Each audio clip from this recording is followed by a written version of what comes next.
अस्सलाम वालेकुम व्यूअर्स, मेरा नाम मोहम्मद इमरान है। मैं अपने चैनल पाक न्यूज़ अब से आप लोगों को खुश आमदीद कहता हूँ। नए आने वालों से अपील है काइंडली चैनल को सब्सक्राइब कर दे और बेल आइकन को दबा दे। व्यूअर्स, आज जो तहलका मचा हुआ है सोशल मीडिया के ऊपर, टीवी चैनल्स के ऊपर, और हर बच्चे के और हर जवान के और हर बूढ़े के और हर हमारे माए बहनों के ज़ुबान के ऊपर एक ही नाम आ रहा है, उस्मान डार साहब। इमरान खान साहब के खिलाड़ी, जो अपने बच्चों को भी इमरान खान साहब के खिलाड़ी कहते थे, 2 महीनों से लापता थे। उनका कोई पता नहीं था किधर थे।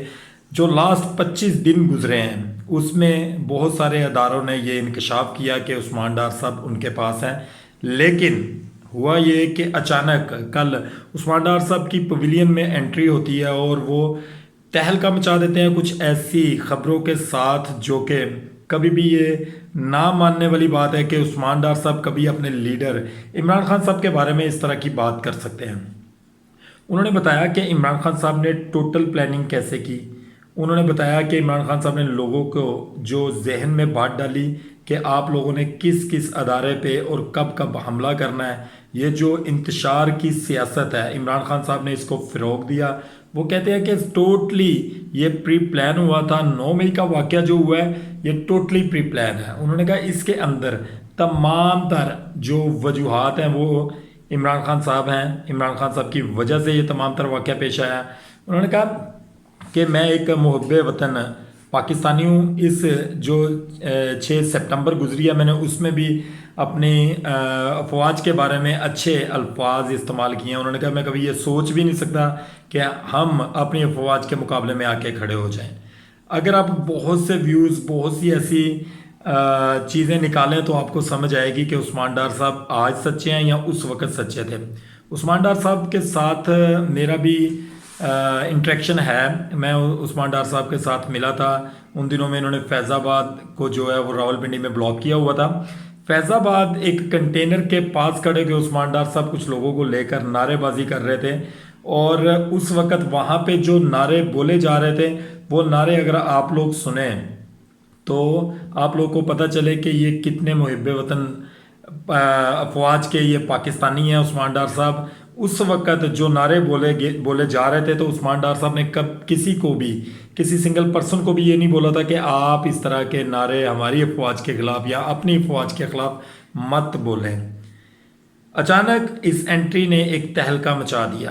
कामरान शाहिद साहब जो कि मुंह में सवाल डाल रहे थे अपने डार साहब के, और डार साहब उन सवालों को झिझकते हुए, डरते हुए, शर्माते हुए जवाब दे रहे थे। बार बार एक ही दफ़ा सवाल किया जाता था कि 9 मई का वाक़या किसने करवाया है, किसके कहने पर हुआ है, किसने प्लान किया है और ये क्यों हुआ है।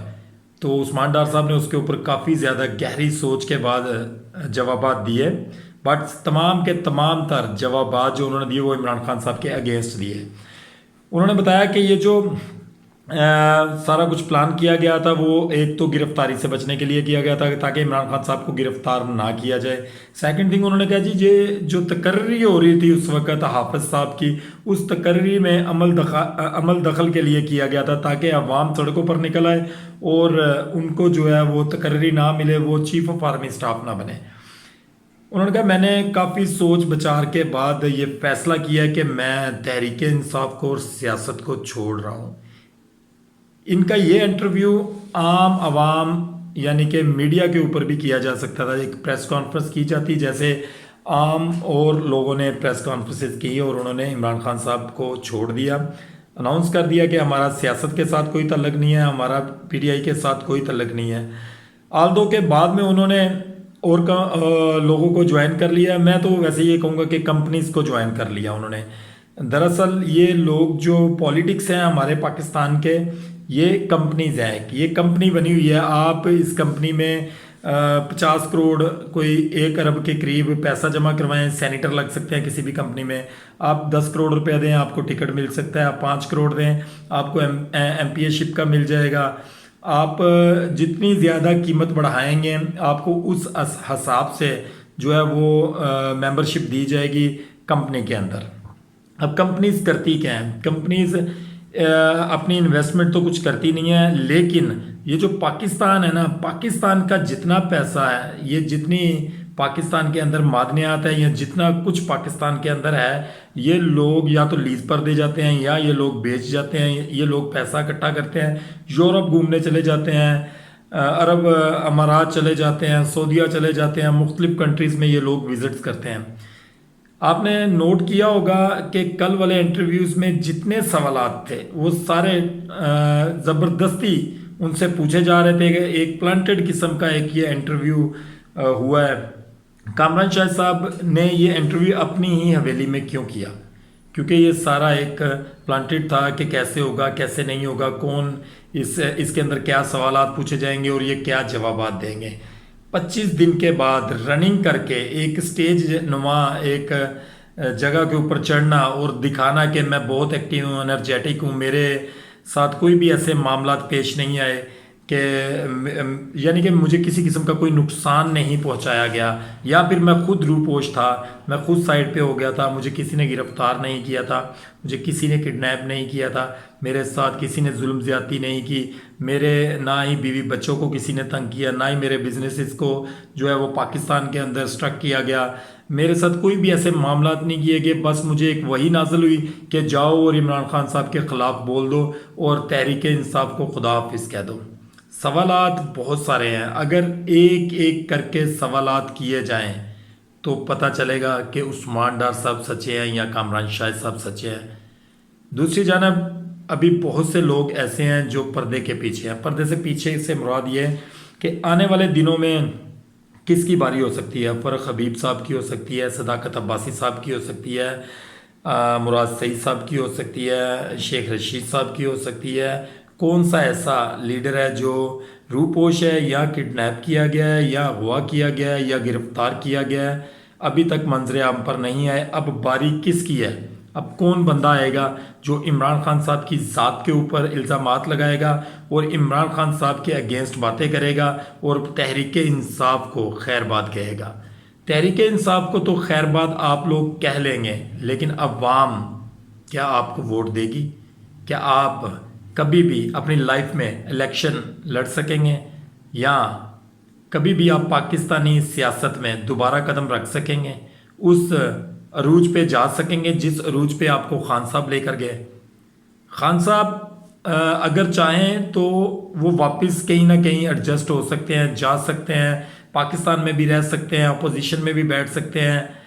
अगर इमरान खान साहब भी आप लोगों की तरह हों, जो लोग रिज़ाइन दे चुके हैं, जो लोग इमरान खान साहब को छोड़ चुके हैं, जो लोग पाकिस्तान तहरीक इंसाफ को छोड़ चुके हैं, जो लोग हक और सच को छोड़ चुके हैं, अगर इमरान खान साहब भी आप जैसे होते तो इमरान खान साहब भी हर चीज़ को मद्देनज़र रखते हुए चीज़ों को साइड लाइन लगाते और आराम से जेल से बाहर आ जाते और उनके तमाम तर जो उनकी मुतालबात थे उनको वो मान लेते और आके आराम से अपोजिशन में बैठ जाएं। एक तरीकाकार तो ये है। दूसरा तरीकाकार ये है कि आप जबर के आगे डट जाएं, खड़े हो जाएं, लड़ पड़े, मर जाएं, लेकिन अल्लाह कहता है हक और सच का साथ मत छोड़ें। एक ज़िंदगी है जो हमारी, ये हम ज़िंदगी गुजार रहे हैं, ये एक नॉर्मल ज़िंदगी है जो किसी ने 50 साल गुजारनी है, किसी ने 5 साल गुजारनी है, किसी ने साल गुजारनी है, किसी ने एक दिन गुजारनी है और किसी ने 100 साल गुजारनी है। अगर इन तमाम चीज़ों को मद्देनज़र रखें कि हमने आज नहीं तो कल, कल नहीं तो परसों, परसों नहीं तो 100 साल बाद, 100 साल बाद नहीं तो इससे 1-2 साल ऊपर, आखिरकार हमने अल्लाह के पास जाना है, हमने मरना है, हमने जवाबदेही देनी है। अल्लाह ताला ने आपको हुक्मरान बनाकर भेजा है, अल्लाह ताला ने आप लोगों को हुक्मरानों की लिस्ट में डाला है। हुक्मरान एक प्राइम मिनिस्टर, एक प्रेसिडेंट, एक जो आर्मी चीफ है, हुक्मरान यही नहीं है। हुक्मरान वो लोग भी हैं जिनको अल्लाह ताला ने ओहदे दिए हैं। जो ब्यूरोक्रेट हैं हमारे, वो भी एक हुक्मरानों की जैसी ज़िंदगी गुजारते हैं। जो एक ब्यूरोक्रेट हो गए, आपके MPs हो गए, MNAs हो गए, आपके जितने पाकिस्तानी पॉलिटिक्स हैं, पॉलिटिशियंस हैं, आप इनको देख ले, ये तमाम तर लोग हुक्मरान ही होते हैं। अगर एक आदमी अपने इलाके को ठीक नहीं करता ड्यूरिंग हुक्मरानी तो अल्लाह ताला उसका जो उससे हिसाब लेगा वो बड़ा कड़ा हिसाब होगा। और दूसरी जानब अल्लाह ताला जो जज है, अगर वो उसका फैसला मेरिट पे नहीं करता तो अल्लाह ताला उसका भी, उसके काजी होने का भी उससे बहुत बड़ा बदला लेगा। लिहाजा हमें इन चीज़ों को मद्देनज़र रखना चाहिए कि हमें अपने दिल की आवाज़ को हक और सच के साथ खड़ा करना चाहिए, चाहे उसके लिए हमारी जान ही क्यों ना चली जाए। हम एक अल्हम्दुलिल्लाह मुसलमान हैं, अल्हम्दुलिल्लाह मुसलमान घराने में पैदा हुए हैं। हमारा काम बनता है कि हम मुसलमान होने का पूरा हक अदा करें जो अल्लाह ताला ने एक मुसलमान के ज़िम्मे लगाया है।